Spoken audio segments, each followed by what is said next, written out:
The small nation of Bhutan, located between China and India, two of the world's most populous nations, is home to just 700,000 people and is relatively unknown to most.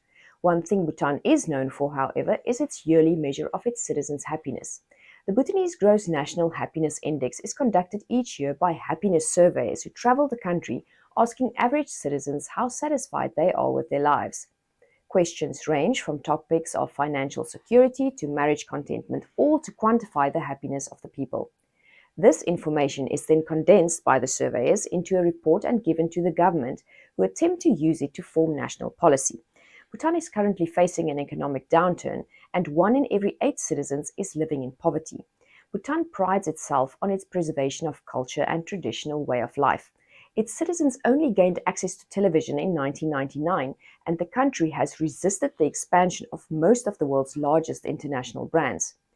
Though this relative isolation has made Bhutan an international anomaly that draws the interest of tourists, it has had the opposite effect on the nation's young people.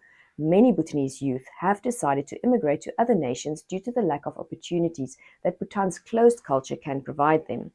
Even though the Christian church is small, the Joshua Project reports an annual evangelical growth rate of 3.1%, which is higher than the global average of 2.6%, indicating that the church is growing at an above average pace.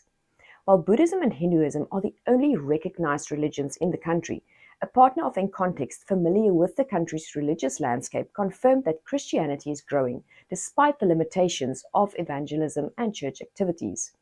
As a subcategory of the Psychological Well-being Survey on the G&H Index, citizens are asked about their spiritual contentment.